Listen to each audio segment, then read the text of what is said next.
Hey guys, welcome back to our channel. అందరూ ఎలా ఉన్నారు? నేను బాగున్నానండి. నాకు పాస్పోర్ట్ నా చేతికి రాగానే ఒక షార్ట్ అప్లోడ్ చేశాను అనమాట. అది చాలా మంచి రెస్పాన్స్ వచ్చింది. ఇప్పటికీ కూడా నాకు దానికి కామెంట్స్ వస్తూనే ఉంటాయి. సో ఇప్పటికి అడుగుతున్నారు కదా, ఒక ఫుల్ వీడియో చేస్తే ఒక క్లారిటీ ఉంటుంది కదా, మీకు కూడా ఎవరికైనా హెల్ప్ అవుతుంది అనే ఉద్దేశంతో నేను ఈ వీడియో చేద్దాం అనుకున్నాను. చాలా డేస్ ముందు చేయాల్సింది ఈ రోజుకి చేస్తున్నా అనమాట. నా పాస్పోర్ట్ ఎక్స్పీరియన్స్. ఇంకా ఎక్కువ ల్యాగ్ చేయకుండా వీడియోలోకి వెళ్ళిపోదాం. యాక్చువల్గా మనం ఎవరిమైనా పాస్పోర్ట్కి అప్లై చేయాలి అనుకునేటప్పుడు మనకి ముందుగా ఒక 2 అయితే డాక్యుమెంట్స్ ఇంపార్టెంట్ కదా అండి. ఒకటి డేట్ ఆఫ్ బర్త్కి ప్రూఫ్ అన్నమాట, ఒక సర్టిఫికేట్. ఇంకోటి అడ్రస్ ప్రూఫ్కి. మనకి ఎవరు పాస్పోర్ట్ కోసం వెళ్తున్నామో అనగానే ఏం లేదు, మనం మీ దగ్గర ఒక ఆధార్ కార్డు, ఒక 10th క్లాస్ది ఉంటే చాలు, ఇంకా మీరు ఎవరిమైనా మనం పాస్పోర్ట్కి అప్లై చేసేయచ్చు అనేది చెప్తారు. సో సేమ్ నాకు అందరూ అలానే చెప్పారనమాట. సో ఓకే, ఏముందిలే, 10th ఉంది, ఆధార్ కార్డు ఉంది, అన్నీ ఉన్నాయి కదా. అప్పటికే నాకు మ్యారేజ్ సర్టిఫికేట్ కూడా వచ్చింది. నేను అనుకున్నా, నాకు తెలియదు అది కూడా యూస్ఫుల్ అవుతుందేమో అని చెప్పి. సో అలా నా దగ్గర అన్నీ ఉన్నాయి కదా అని చెప్పి నేను మా ఊరికి దగ్గరలో ఉండే శ్రీకాకుళం అనమాట. మాకు దగ్గరలో ఉండేది శ్రీకాకుళంది పాస్పోర్ట్ సేవ. సో ఆ సేవా కేంద్రంలో నేను అప్లై చేసుకున్నాను. నా ఫస్ట్ టైం అనమాట ఇదే, నా passport fresh application after marriage నేను అప్లై చేసుకున్నాను. సో యథావిధిగా నాకు స్లాట్ దొరికింది. ఫస్ట్ టైం మనకి 3 ఛాన్సెస్ ఉంటాయి కదా. ఫస్ట్ టైం కానీ మిస్ అయితే సెకండ్ టైం, థర్డ్ టైం దాకా. సో ఫస్ట్ టైం అనమాట నాది ఇది. సో నేనైతే శ్రీకాకుళంకి వెళ్ళిపోయా. నా స్లాట్ కంటే ఒక గంట ముందు నేను చేరుకున్నాను అక్కడికి. 1 అవర్ ముందు చేరుకున్నప్పటికీ అక్కడ జనాలు లేకపోవటం వలన స్టార్టింగ్లోనే ఒక అమ్మాయి డాక్యుమెంట్స్ అన్ని వెరిఫై చేస్తుంటారు కదా, ఆమె దగ్గరికి డైరెక్ట్గా వెళ్ళామన్నమాట. వెళ్ళంగానే వితిన్ 2 మినిట్స్లో ఆమె నా డాక్యుమెంట్స్ అన్నీ చెక్ చేసి మ్యారీడ్ కదా అన్నారనమాట. అవును మ్యారీడ్ అంటే, మరి మ్యారీడ్ అని అంటే మీరు తెచ్చే అడ్రస్ ప్రూఫ్ ఆధార్ కార్డు కదా, మరి ఆధార్ కార్డులో మీ ఫాదర్ నేమ్ ఉందేంటి, కేర్ ఆఫ్ అడ్రస్ అని చెప్పి అడిగారు. అడిగేటప్పుడు నేనేమనుకున్నా అంటే అడ్రస్ కోసం మాట్లాడుతున్నారేమో అని చెప్పి నేను ఫస్ట్ పర్లేదు, మా ఫాదర్ అడ్రస్ ఉన్నా పర్లేదు, నేను మా ఫాదర్ వాళ్ళ ఇంటి దగ్గర కలెక్ట్ చేసుకుంటాను అన్నట్టు నేను చెప్పాను అనమాట. అయితే అలా కాదు, మీరు కేర్ ఆఫ్ అడ్రస్ మీ హస్బెండ్ నేమ్తో ఉండాలి, అప్పుడే ఇది వ్యాలిడ్ అని చెప్పారు. నేను అన్నాను, ఇంకొక ఆప్షన్ ఏమైనా ఉందా అంటే, మీకు 10th క్లాస్ సర్టిఫికేట్ ఫైన్, అది డేట్ ఆఫ్ బర్త్కి 10th క్లాస్ది ఓకే, మీరు ఆధార్ కార్డ్ అడ్రస్ ప్రూఫ్ కింద పెట్టారు కనుక మీకు అది ఖచ్చితంగా కూడా కేర్ ఆఫ్ అడ్రస్ మీ హస్బెండ్ నేమ్తో ఉంటేనే ఆధార్ కార్డు వ్యాలిడ్ అవుతుంది అని చెప్పారనమాట. అయితే మా దగ్గర ఇంకా అదే ఆధార్ కార్డు ఉంది, ఇంకేం లేదు అంటే, మీ హస్బెండ్ది ఒరిజినల్ పాస్పోర్ట్ ఉంటే ఇవ్వండి అని అడిగారు. మా హస్బెండ్ అప్పటికే అమెరికాలో ఉన్నారు. సో నేను లేదండి నా దగ్గర జిరాక్స్ ఉంది అంటే, జిరాక్స్ పనికిరాదు అని చెప్పారు. ఇంకా ఒక ఆప్షన్ కింద ఎలక్ట్రిసిటీ బిల్ ఏమైనా ఉంటే ఇవ్వండి మీ ఇద్దరు పేరు మీద అని అడిగారు అనమాట. అది కూడా లేదు అని చెప్పాను. ఇంకా నెక్స్ట్ గ్యాస్ బిల్ ఉందా, టెలిఫోన్ బిల్ ఉందా అని అడిగారు. లేదు, నా దగ్గర అవేమీ లేవన్నమాట. లేవు, అసలు మా ఇద్దరికి సంబంధించి అలాంటి కంబైన్డ్ బిల్ ఏదీ లేదు. ఆమె బ్యాంక్ అకౌంట్ కూడా నాకు అడిగారండి. బ్యాంక్ అకౌంట్ మీ ఇద్దరిది కలిపి జాయింట్ ఉండేది ఇస్తారా అని కూడా నన్ను అడిగారు. నేను అది కూడా నా దగ్గర లేదు కనుక లేదు అని చెప్పాను. సో మొత్తానికి అక్కడ నుండి చాలా డిసప్పాయింట్మెంట్తో, అంటే అన్ఎక్స్పెక్టెడ్ కదా, మనం ఇంకా అప్లై చేస్తే ఇంకా మనకు ఒక వారం 10 రోజుల్లో వచ్చాక నేను వీసాకి అప్లై చేసుకోవాలనే ఉద్దేశంతో వెళ్తే ఇలా అయిపోయింది. అప్పుడు నేను మళ్ళీ మా ఊరు వచ్చాక మీ సేవకి అడిగా అనమాట. ఫస్ట్ ఇలా ఆధార్ కార్డులో చేస్తారా అంటే, వాళ్ళు చేస్తాము కానీ ఇప్పుడు సచివాలయం ద్వారా చేయాలి అన్నట్టు చెప్పారు. సో పంచాయతీ ఆఫీస్లో పంచాయతీ ఆఫీస్ దగ్గర సచివాలయం మాది ఉంటుంది. సో మళ్ళీ నేను మరి ఇక్కడ అక్కడ అని కన్ఫ్యూజ్ అయ్యి మళ్ళీ సచివాలయానికి వెళ్ళాను అనమాట. మళ్ళీ సచివాలయానికి వెళ్ళి అక్కడ నాకు చెప్పాను, ఇలా నాకు ఆధార్ కార్డులో ఇష్యూ వచ్చింది, మా ఫాదర్ నేమ్ ఉంది మ్యారేజ్ ముందు కనుక, ఇప్పుడు నాకు మా హస్బెండ్ నేమ్తో నాకు ఆధార్ కార్డుని ఇవ్వగలరా అని చెప్పి నేను అడిగితే, వాళ్ళు నాకు అప్పుడు డాక్యుమెంట్స్ అడిగారనమాట. వాళ్ళు ఏమేమి అడిగారంటే, నా హస్బెండ్ ఆధార్ కార్డు అడిగారనమాట. ఎందుకంటే నా హస్బెండ్ ఆధార్ కార్డులో ఏదైతే నేమ్ ఉందో అదే మళ్ళీ ఇష్యూ రాకుండా సేమ్ నేమ్ని నా దాంట్లో పెట్టడానికని అడిగారు. ఇంకొకటి, ఆయనే నీ హస్బెండ్ అని ప్రూఫ్ ఏంటి అని చూపించడానికి మ్యారేజ్ సర్టిఫికేట్ అడిగారు. సో ఆయనది ఆధార్ కార్డు అడిగారు, మ్యారేజ్ సర్టిఫికేట్ అడిగారనమాట. నా దగ్గర ఉన్నవి ఆ 2 కూడా ఇచ్చాను. మళ్ళీ నా నేమ్ పర్ఫెక్ట్గా పడాలి కనుక నా పాత ఆధార్ కార్డు, నా 10th క్లాస్ సర్టిఫికేట్, సో ఈ 4 డాక్యుమెంట్స్ని కూడా నేను వాళ్ళకి ఇచ్చాను. వాళ్ళకి ఆ 4 డాక్యుమెంట్స్ ఇచ్చాక నాకు మళ్ళీ ఫోటోగ్రాఫ్ తీసుకున్నారనమాట.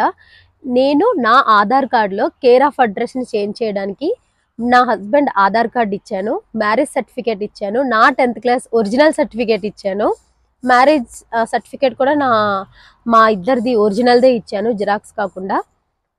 ఇంకా నా ఆధార్ కార్డు పాతది కూడా సబ్మిట్ చేశాను అనమాట.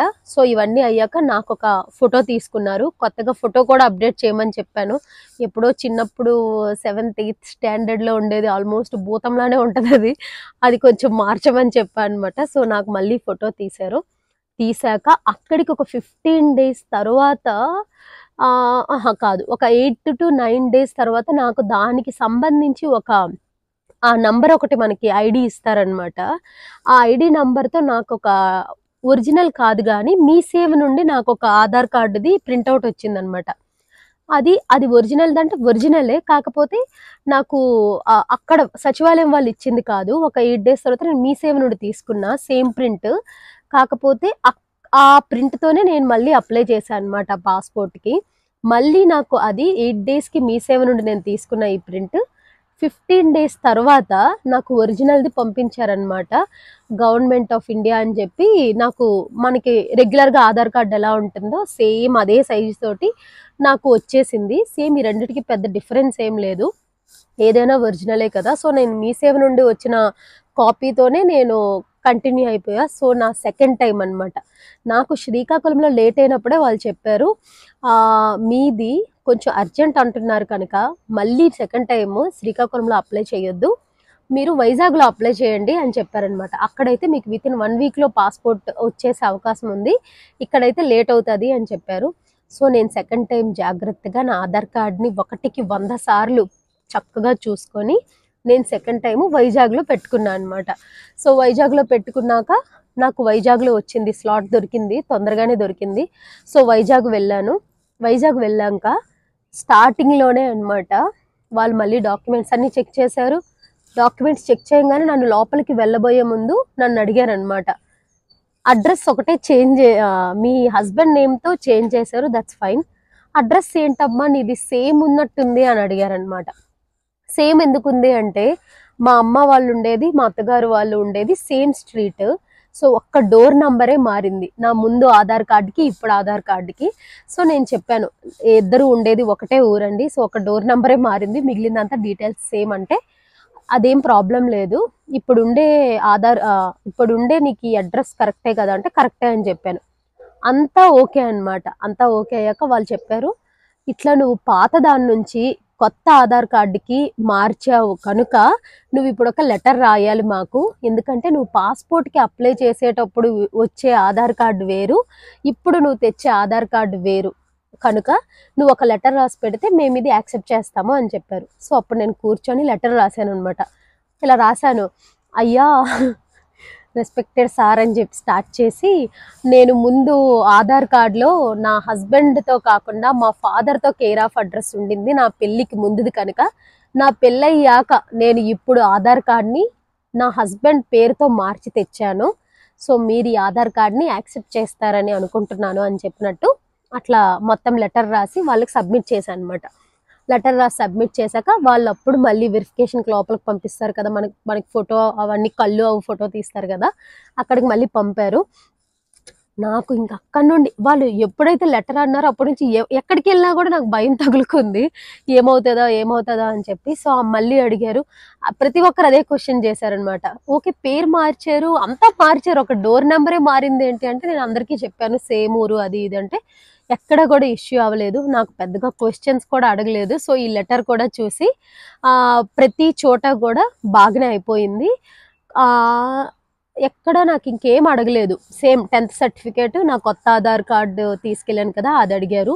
నాకు ఎక్కడా కూడా మ్యారేజ్ సర్టిఫికేట్ పాస్పోర్ట్ ఆఫీస్లో అస్సలు అడగలేదండి. నా ఆధార్ కార్డులో నా హస్బెండ్ నేమ్ యాడ్ చేసేటప్పుడు మాత్రమే నాకు అడిగారనమాట మ్యారేజ్ సర్టిఫికేట్. నాకు అక్కడే యూజ్ అయ్యింది అది, అక్కడి వరకు. పాస్పోర్ట్లో అయితే నాకు అడగలేదు. సో పాస్పోర్ట్కి నేను తీసుకెళ్ళింది 10th class certificate, updated Aadhaar card అనమాట. అప్డేటెడ్ ఆధార్ కార్డ్ అంటే పెళ్ళయ్యాక మనం అప్లై చేసుకుంటే ఖచ్చితంగా కేర్ ఆఫ్ అడ్రస్లో హస్బెండ్ నేమే ఉండాలి. కానీ ఇప్పుడు అంటున్నారు C/O అంటే వైఫ్ ఆఫ్, డాటర్ ఆఫ్ అట్లా కాకుండా కేర్ ఆఫ్ అని రాసేస్తున్నారు అనమాట.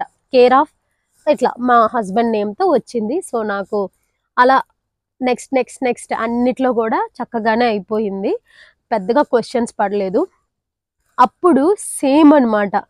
యాక్చువల్గా నేను నా థర్డ్ స్టెప్ దగ్గరికి వెళ్ళే ముందు మనం వెయిట్ చేయాలి కదా. వెయిట్ చేసేటప్పుడు నా ముందు వాళ్ళు వెళ్ళారనమాట థర్డ్ స్టెప్లోకి. నా ముందు వాళ్ళు వెళ్ళేటప్పుడు వాళ్ళకి సేమ్ నాలాంటి ఇష్యూనే వచ్చిందండి. ఆమె వాళ్ళ హస్బెండ్తో పాటుగానే వచ్చారు. హస్బెండ్ వైఫ్ కలిసి వచ్చారు. హస్బెండ్ వైఫ్ ఆధార్ కార్డులో సేమ్ నాలానే వాళ్ళ ఫాదర్ నేమ్తో ఉంది. సో వాళ్ళకి సేమ్ నాలానే చెప్పారు, మీది అసలు వ్యాలిడ్ కాదు, మీరు ఇది మార్చుకొని వస్తేనే అవుతుందని. వాళ్ళైతే అసలు ఎంత రిక్వెస్ట్ చేశారంటే వాళ్ళది చాలా అర్జెంట్ అనమాట. మ్యారేజ్ సర్టిఫికేట్ చూపిస్తామన్నారు, వాళ్ళ దగ్గర ఇంకేమేమో ఉన్నాయి అవన్నీ చూపిస్తామన్నారు, కానీ అవేమి వ్యాలిడ్ కావు, మీ హస్బెండ్ది ఒకవేళ పాస్పోర్ట్ ఉంటే ఇవ్వండి అని వైజాగ్లో అడిగారనమాట. వాళ్ళకి అడిగితే వాళ్ళది ఏమైందంటే వాళ్ళ హస్బెండ్ది స్టాంపింగ్కి వెళ్ళింది అనమాట పాస్పోర్ట్. సో వాళ్ళది ఒరిజినల్ లేదు, వాళ్ళ హస్బెండ్ దగ్గరే ఉన్నారు కానీ ఒరిజినల్ లేదు అది. సో వాళ్ళది అది విన్నాక కూడా నాకు కొంచెం ఓహో, సో నేను ఒక వీడియో చేస్తే చాలా మందికి యూజ్ అవుతుందేమో అనిపించింది. సో వాళ్ళని నేను ఒక్కసారి నేను ఎలాగో వెయిటింగ్లోనే ఉన్నాను కనుక ఒక్కసారి ఆగండి అని చెప్పి నేను వాళ్ళని పిలిచి నాకేం జరిగిందో నేను ఎక్స్ప్లెయిన్ చేసి నేను ఎలా ఆధార్ కార్డులో మార్చాను అనేది నేను ఎక్స్ప్లెయిన్ చేశాను. సో వాళ్ళు కూడా చాలా చాలా థ్యాంక్ యూ అని చెప్పారనమాట. సో వాళ్ళకి అర్థం కాలేదు నెక్స్ట్ ప్రాసెస్ ఏంటి సడన్గా ఆధార్ కార్డులో పేరు మార్చమంటున్నారు అనేది వాళ్ళకి అర్థం కాలేదు. సో ఇలా నేను వాళ్ళకి కూడా చెప్పాను అనమాట ఆ రోజు అక్కడ. సో తర్వాత నేను మిగిలిన థర్డ్ స్టెప్ ఫోర్త్ స్టెప్కి వెళ్ళాక నాకైతే ఇష్యూ అయితే రాలేదు, చక్కగానే అయిపోయింది. అక్కడికి వారం రోజులకే నాకు పాస్పోర్ట్ కూడా వచ్చేసింది. సో నేను ఏం చెప్తాం అనుకుంటున్నానంటే కొంచెం ఇది ఒక్కటి చూసుకోండి, మ్యారేజ్ అయిన వాళ్ళు ఎవరైనా పాస్పోర్ట్కి అప్లై చేస్తున్నట్లయితే ఇది మాత్రం చూసుకోండి. మళ్ళీ నాకు ఆధార్ కార్డులో నా హస్బెండ్ నేమ్ యాడ్ చేసేటప్పుడు నాకు 15 days పట్టింది అని చెప్పాను కదా. వాళ్ళు ఏం చెప్పారంటే నాకు, మీరు ఒకవేళ మీ హస్బెండ్ ఇక్కడే ఉన్నట్లయితే, అంటే నా హస్బెండ్ నా దగ్గరలోనే అప్పటికే ఆయన అమెరికా వెళ్ళిపోవడం వల్ల నాకు అది లేట్ అయిందని అన్నారు. కానీ ఒకవేళ హస్బెండ్ దగ్గరలోనే ఉంటే వాళ్ళ సైన్ ఏదో పెడితే వితిన్ 1 weekలోనే లోపలే, అంటే 5 days 4 days లోపలే వచ్చేస్తుంది అన్నట్టు నాకు చెప్పారనమాట. సో అది కూడా చూసుకోండి, ఒకవేళ మీ వారితో పాటు వెళ్ళి ఆధార్ కార్డులో నేమ్ చేసుకుంటే త్వరగా అయిపోతుంది అన్నట్టు నాతో చెప్పారనమాట. సో అది కూడా మీరు చూసుకోండి. నాకు అలా కుదరలేదు, మీకు ఒకవేళ దగ్గరలోనే ఉంటే ఆయన్ని కూడా తీసుకెళ్ళి నేమ్ మార్చడానికి ఇంకా ఈజీ అవుతుంది అన్నట్టు అన్నారు కనుక సో ఆ ప్రాసెస్ని కూడా మీరు చేసుకోవచ్చు. సో ఇదండి, అప్పట్లో నేను షార్ట్ అప్లోడ్ చేశాను. సో మళ్ళీ ఇట్లా ఒక పెద్ద వీడియో చేస్తే అసలు నాకేం జరిగింది అనేది అర్థమవుతుందని నేను ఈ వీడియో చేశాను అనమాట. బ్యాక్గ్రౌండ్ కూడా అందంగా ఉంది కదని వాడుకుందామని చెప్పి ఇక్కడ చేశాను. మీ అందరికీ కూడా ఖచ్చితంగా ఈ వీడియో యూజ్ అవుతుందని ఆశిస్తున్నాను. ఇంకా మీకేమైనా డౌట్స్ ఉంటే కామెంట్లోనైనా అడగండి, లేదంటే నా ఇన్స్టాగ్రామ్ ఐడి కింద డిస్క్రిప్షన్లో ఇస్తాను. నేను షార్ట్ అప్లోడ్ చేసా అన్నాను కదా, అది కూడా లాస్ట్లో వేస్తాను. సో చూడండి, మీ అందరికీ ఈ వీడియో నచ్చిందని అనుకుంటున్నాను. Thank you so much guys last వరకు చూసినందుకు. నెక్స్ట్ నేను నా వీసా తాలూకుది కూడా ఎక్స్పీరియన్స్ షేర్ చేస్తాను. నేను మొత్తం రాసుకొని ఉంచాను అనమాట అప్పుడే నేను నా వీసా అయిపోగానే. సో అది కూడా మీతో షేర్ చేసుకుంటాను. Thank you guys, thank you for watching.